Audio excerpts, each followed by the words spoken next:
इस वक्त हमारे साथ समाजवादी पार्टी के सांसद रमाशंकर राजभर जी मौजूद है। रमाशंकर जी, पड़ोसी मुल्क है बांग्लादेश हमारा, काफ़ी अच्छे रिश्ते थे हमारे, लेकिन इस वक्त हम देख रहे हैं कि काफ़ी एक तनाव की स्थिति हो गई है दोनों देशों में। एक नेता वहाँ का जो युवा था और उस पर यह भी आरोप है कि वो भारत विरोधी है, क्योंकि हमने कई बयान उसके सुने। उस्मान हादी, उसको गोली मार दी जाती है। आज उसका अंतिम संस्कार यानी उसको दफनाया जाएगा 2 बजे।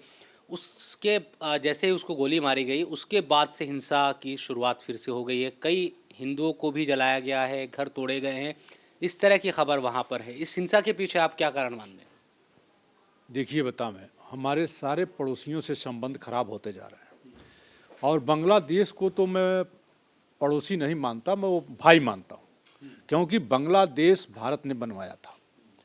स्वर्गीय इंदिरा जी हम उनके बीच में नहीं हैं, मजबूर कर दिया था पाकिस्तान को कि उसके सैनिक सरेंडर कर दिए थे। अब बांग्लादेश जैसा मुल्क भी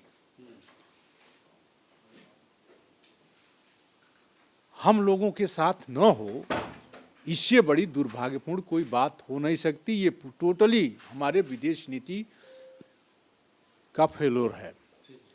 और वर्तमान का जो बांग्लादेश की स्थिति है वो ठीक बात है। हम लोगों ने वहाँ के पूर्व प्रधानमंत्री को अपने वहाँ जगह दी, लेकिन वर्तमान प्रधानमंत्री तो पाकिस्तान के हाथ में खेल रहा, तभी ये घटनाएं हो रही हैं। जहाँ तक अब भारत विरोधी बयान देने वाले व्यक्ति के जनाजे में पूरा बांग्लादेश अगर प्रभावित होता है, उतर जाता है सड़कों पर, तो इससे क्या मैसेज जाता है? हाँ, इसमें ज़रूर कहूँगा कि भारतीय जनता पार्टी के जो गोद में बैठे बाणी वीर हैं, उनको अपने बाणी पर संयम करना चाहिए। क्योंकि आपको याद होगा कि जब बाबरी मस्जिद ढही थी तो दुनिया में हिंदू मंदिर गिरे थे, और आज जब एक बेटी के मुंह से नकाब हटाया गया, ये तो खींचा गया, तो वह तस्वीर पूरी दुनिया में छपी, तो वह आग में घी डालने का काम बांग्लादेश के कट्टरपंथियों में किया। मैं तो ये कहता हूं कि नीतीश बाबू को और गिरिराज बाबू को भेज देना चाहिए वहां के हिंदुओं को सुरक्षित करने के लिए। ऐसे बयानों से बाज आए नहीं, दुनिया में हिंदू कहीं सुरक्षित नहीं रहेगा। आप ये कह रहे हैं कि नीतीश कुमार ने जो नकाब खींचा या हटाने की कोशिश की, उसकी वजह से हिंदुओं पर अत्याचार हो रहे बांग्लादेश में? बिल्कुल हो सकता है, बिल्कुल हो सकता है। आग में घी का काम करेगा, क्योंकि जो कट्टरपंथी हैं उनको तो ये भाषण देने के लिए एक मसाला चाहिए। उनको मसाला मिल गया कि देखो भारत में मुसलमान का नकाब सुरक्षित नहीं है। तो ऐसे बयानों की वजह से दुनिया के अल्पसंख्यक हिंदू खतरे में पड़ते हैं। इससे बचना चाहिए, इनको माफ़ी मांगना चाहिए। लेकिन हिंसा तो वहाँ पहले से ही हो रही है। जब से शेख हसीना आई, भारत ने उसको शरण दी, उसके खिलाफ आंदोलन वहाँ पर हुए। मैं खुद 2-3 बार बांग्लादेश जा चुका हूँ, मैंने देखा है कि किस तरह से वहाँ हिंसा हो रही थी।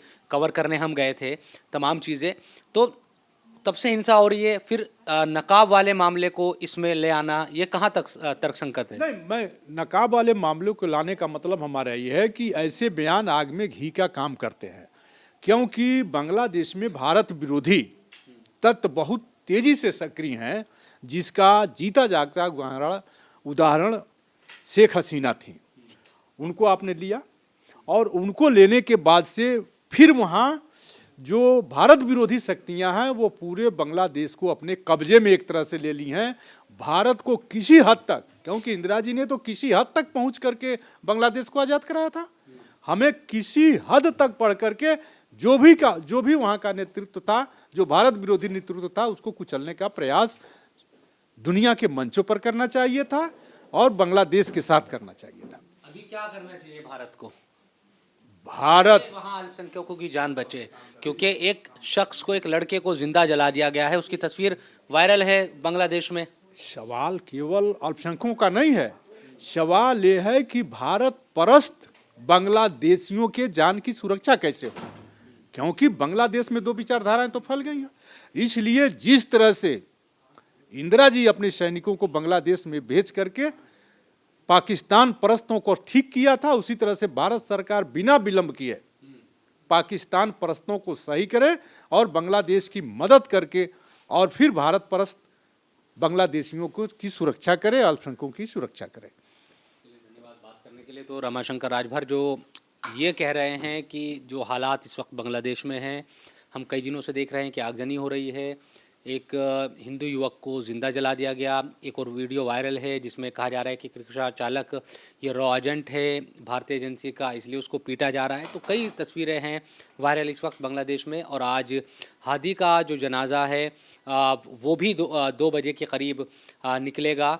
तो इन तमाम चीज़ों पर निगाह लगी हुई है भारत की भी। दरअसल वहाँ से किस तरह की और तस्वीरें सामने आती है और अल्पसंख्यकों के अधिकार सुरक्षित हो, इसको लेकर भी लगातार सरकार से मांग हो रही है। कैमरा पर्सन जगदीश के साथ इंडिया टीवी के लिए दिल्ली से मैं शुएब रजा।